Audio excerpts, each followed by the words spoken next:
Real talk lang naman men. Meron kang bars pero broke ka pa rin.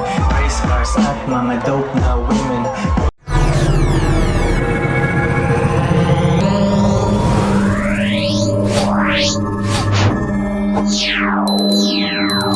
Magbabalik ng ningning at gloria ng Luzon ng Maynila, ang Batang Maynila, ang nag-iisang Yorme! Yorme Isko Moreno Dumagoso! Real talk lang naman men. Meron kang bars pero broke ka pa rin. Race cars at mga dope na women. Kung wala ka niyan, pwede mo naman kunin. Magandang gabi sa inyo lahat.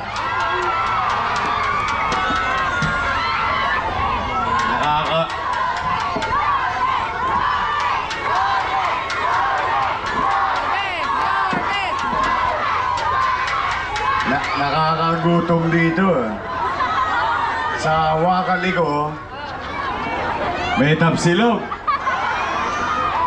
Oh. Tapos sa kanan ko, yung kaldero. Kumain na ba kayo?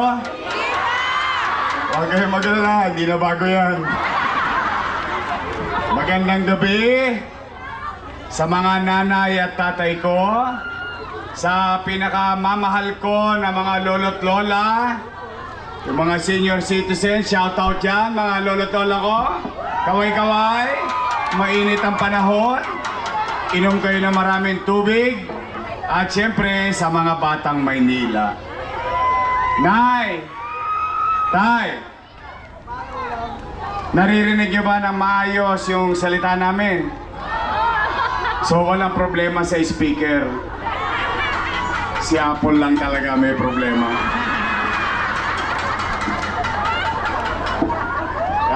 Nagulat ako. Although maraming beses ko siyang narinig na kumanta. Kaya lang iba pala talaga pag sa stage. Parang concert. Oh. Kaya Apple, huwag kang mag-alala. Hindi ka malilimutan ng taong bayan. Dahil ikaw lang ang nag-iisa. Nag-iisa. Kung ano, sama ng boses ko, mas matindi sa'yo. Pero, ako naman kasi naniniwala kay Apple. Kasi talagang nakita ko yan na nagsisikap na pahabain ang kanyang kamay at umakap sa ating mga kababayan dito sa Tercera Distrito. O, kamusta kayo? Mabuti. O, di salamat sa Diyos. At least, nakararaos tayo. O, mga nanay ko, handa na ba kayo? Yeah! Handa na ba kayo? Yeah! Malapit na. 37 dias na lang. Gusto nyo ba talaga akong bumalik? Wait. Gusto nyo ba talaga? Sigurado kayo dyan? Yung aking mga katunggali, araw-araw ako ang pulutan. Yung isa, ako ang almusal, tanghalian, at hapunan. Yung isa naman, yung saling linggit. Ako naman ang pinulutanan. Hindi, nalulungkot lang ako sapagkat hindi ko nakita sa kanila yung mga bagay na yon. Nalulungkot ako na bakit kailangan siraan mo yung katunggali mo imbis na sabihin mo na lang kung ano ang ginawa mo sa taong bayan. Alam nyo, ako, ang paniwala ko, hindi ko alam kung pare-pareho tayo ng paniwala, ang taong naninira kasi walang nagawa.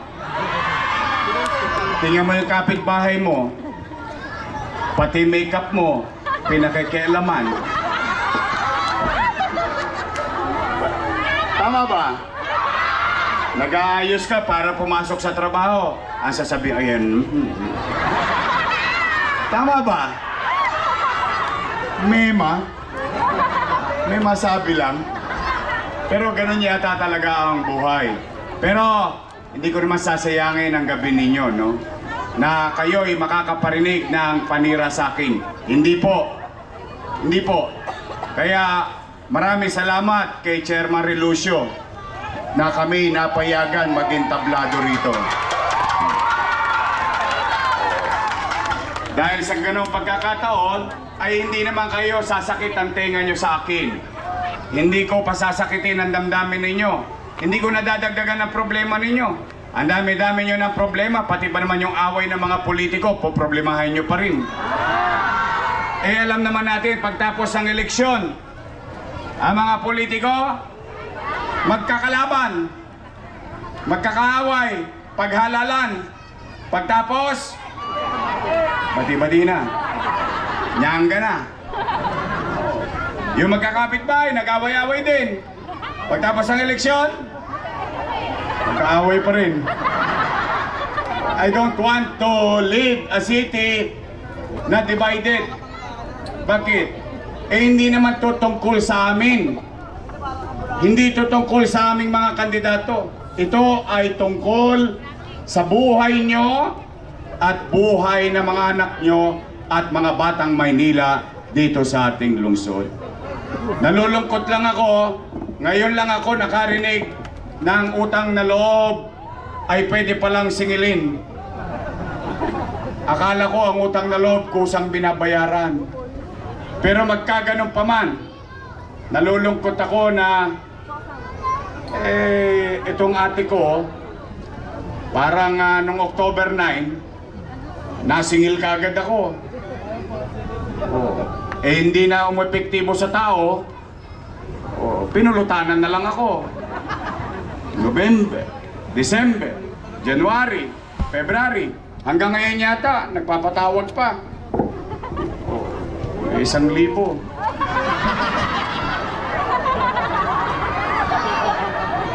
Maraming nakaka-relate ha. May 5 kilong bigas pa. Pero pag uwi ninyo, may 1,000 na kayo, may 5 kilong bigas, pero ang sikit ng dibdib ninyo. Puro pait. O hindi, sa akin yun na marinig. Bakit? Bagay lang na malaman nyo. Magre-real talk lang tayo.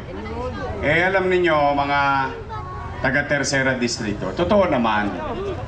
Totoo at hindi ko kinubli, hindi ko tinanggi na malaki ang utang na loob ko kay Danny Lacuna.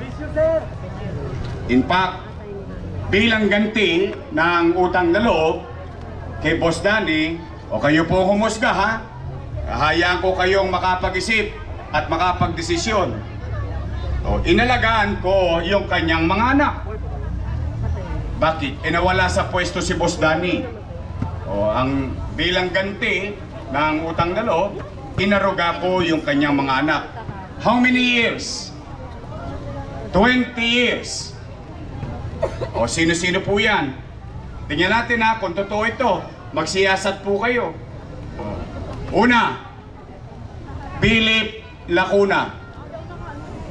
Nakaupo. Nakaupo. Dennis Lacuna. Nakaupo. Nakaupo. Lay Lacuna. Nakaupo. Nakaupo. Asawa ni ate, Fox Pangan, ang may kasalanan ng online registration sa health center. Saan ka nakakita? Papa-check up ka lang, kailangan naka-online ka pa. Eh paano kung wala kang internet?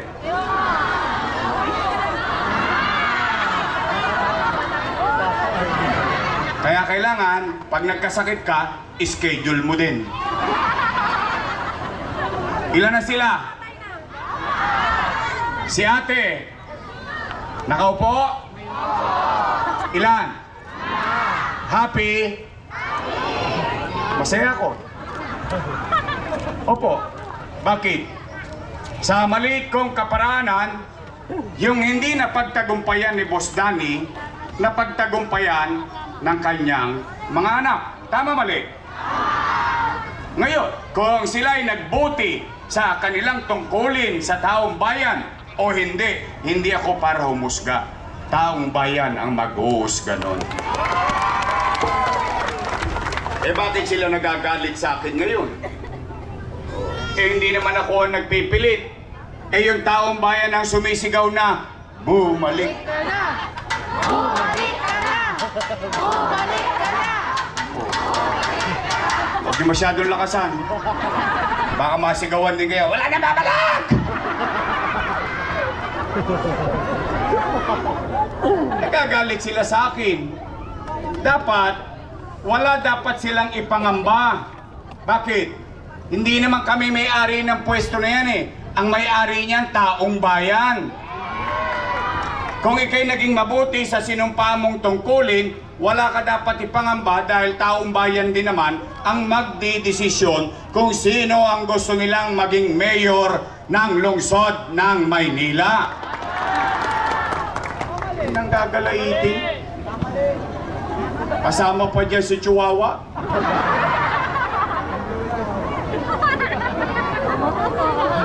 Hindi ko maintindihan. Ano ba ang kinasasama nila ng loob? Araw-araw na lang. Imbis na kausap nila ang taong bayan, binigyan na sila ng oras ang taong bayan, ang gagawin nila, siraan lang ako ng siraan. O ano sinasabi nila? Si Yorme, maraming iniwang utang. Narinig niyo na yun? Narinig ko rin eh.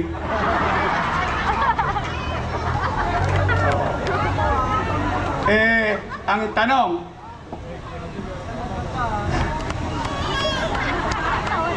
ang tanong ko lang, bakit?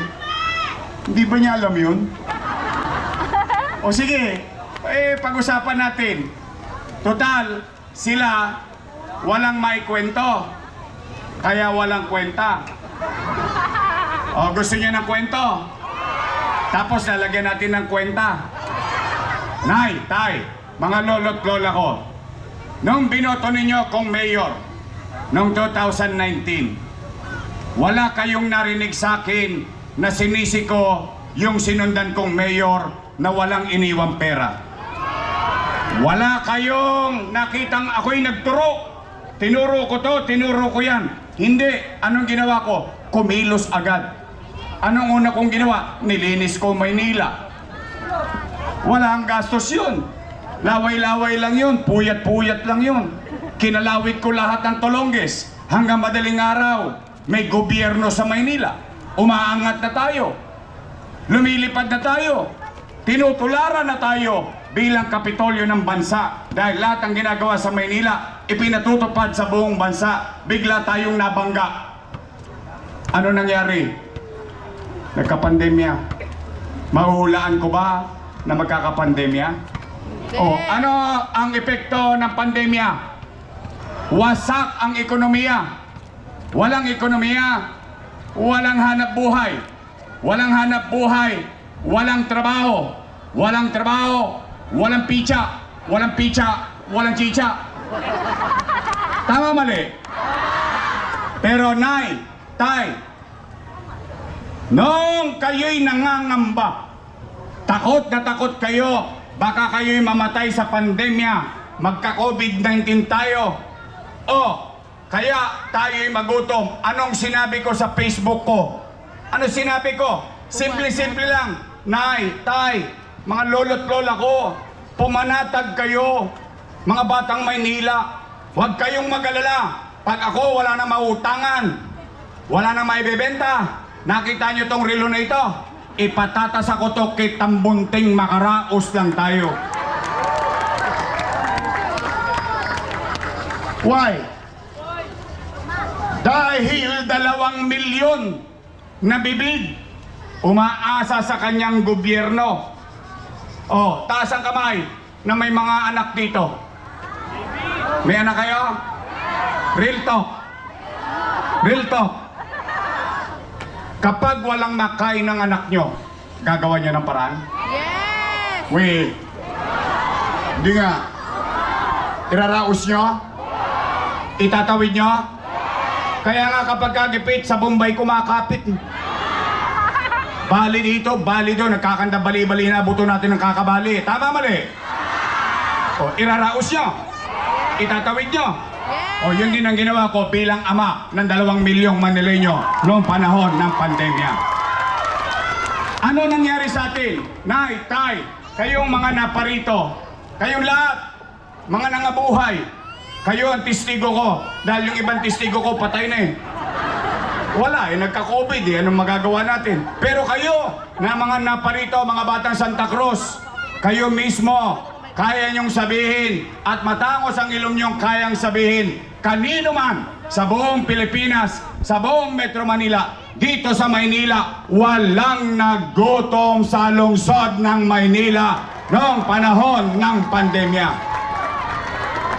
Mayaman, middle class, mahirap, buwan-buwan, may food box na dumarating sa bawat pamilyang Manileño. Totoo ba yun? Nangyari ba yun? Naramdaman nyo ba yun? Yan ang kwento. Lalagyan natin ng kwenta. Kasi may kwento eh. Sabi nyo ito to. Sabi nyo yung nangyari. O, pagpalagay na lang natin, 1,000 piso, isang food box, 700,000 families. 700,000 times 1,000. Patay. Ang dami ng zero. 700 million pesos. Ilang buwan? 8 buwan. 8 times 7. Nagka-leche-leche na. 56 total food box pa lang 5.6 billion piso. Malaking pera ba yun? Naman. Oh, ano nangyari? Chinitsa natin, iniluwa natin. Wala na. Psh! Gone in the wind. 5.6 billion. Hindi ko pa nabanggit yung 1,000. Tama ba? Plus 700 million. No, magka? 6.3 billion piso. Yan ang kwento na may kwenta. Pangalawa, taas ang kamay ng mga nanay at tatay dito na may anak na nag-aaral sa public school. Naalala nyo, nung pandemya, walang eskwela. Tama mali? Ano sabi ng teacher? Online learning. Sa Maynila, merong tablet ang mga anak natin na nag-aaral sa pampublikong paaralan. Tama mali? Tama! 110,000 tablet. Meron pang internet. Tama mali? Tama! Walang tosga si ama, walang tosga si ina. Libre, bigay, kaloob ng lungsod ng Maynila. Teacher, 10,300 teachers, 11,000 laptop. May laptop na yung teacher nyo, may internet pa ang teacher ninyo, nakatawid ang pag-aaral ng mga anak natin noong panahon ng pandemya. No magka? 1 bilyong piso. No magka-internet, 300 million pesos. 1.3 billion plus 6.3 billion. 7.6 bilyong piso. Dalawa pa lang. Kaya itong mga to, utang-utang. Utangin na.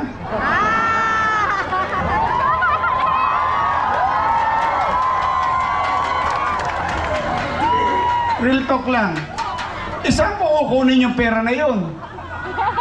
Saan ako maghahagilap? Singilin ko kayo ng buwis? Wala nga kayo makain eh. Sisingilin ko pa kayo ng buwis? Tama!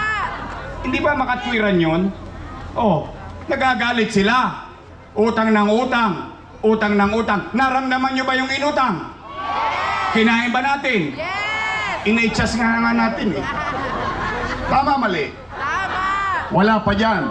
Remdesivir, tocilizumab, molnupiravir. Dang-dang libo ang halaga ng bawat isang gamot na yon. Mabuhay lang ang isang Manilenyong may sakit na COVID-19. Wala pa dyan yung dot-dot dito, dot-dot doon. Lahat na yata ng dot-dot sa ilong inabot natin sa kakatesting.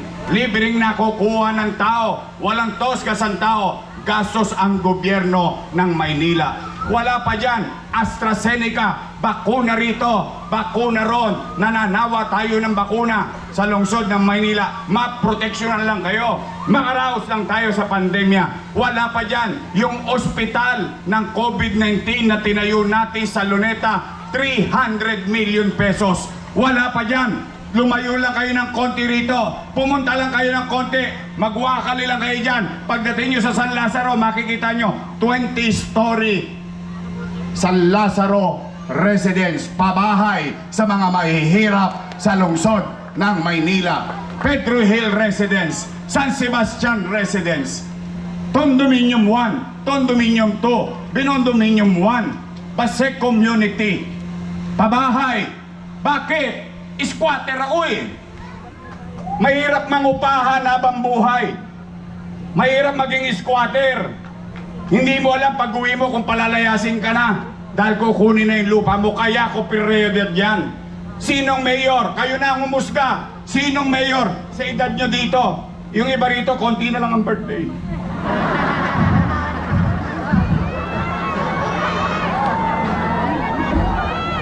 Ang ibig ko sabihin, sa hinaba-haba ng pamumuhay ninyo, sinong mayor ang nakagawa ng libo-libong pabahay? Walang tinapon sa probinsya, nanirahan din sa Maynila.